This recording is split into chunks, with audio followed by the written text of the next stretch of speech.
What's going on, guys? Hilltown here. So I ran my mower out of gas and I was going to put it away for the year, and I decided to do something I've been wanting to do for a long time, and that is install an inline fuel shutoff. Let's get right into it.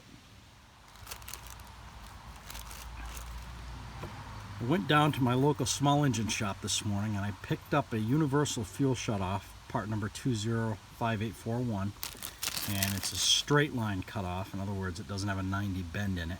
And I'm going to try to install that right here. So what I'm going to do now is I'm going to cut out about a ½ inch section of fuel line to accommodate the width of this valve.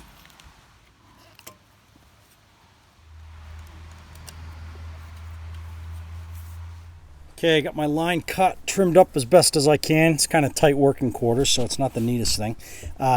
So the other cutoff end is right here. Now I'm going to go ahead and put my filter in, my shutoff.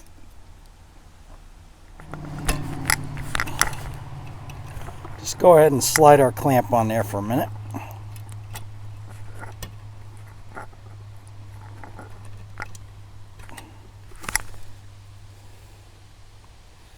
Now see if we can't install this valve. Alright, got one end in place. Now, by some act of Congress, I'm going to try to grab a hold of that clamp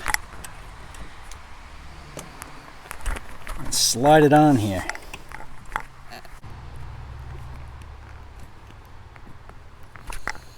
Okay, we got our clamp in place there. Beautiful, ain't she? Now we're going to go ahead and do the other side. Let me see if I can't clean that up a little bit more. It's still a little jagged on there.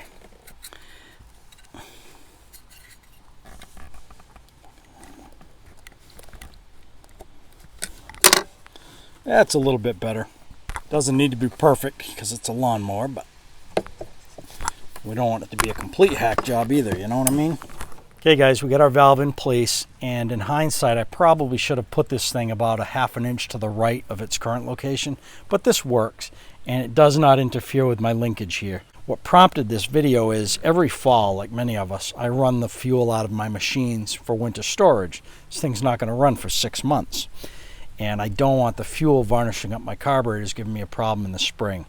So I'm still going to go ahead and do that, but this shutoff's nice to have because this is a secondary machine for me, and if I don't run the thing for a month or so in the summertime, it'd be nice to be able to spin this valve, run it out of fuel, and protect my carburetor. We're going to go ahead and test this valve, make sure it works, and we'll see you on the next video.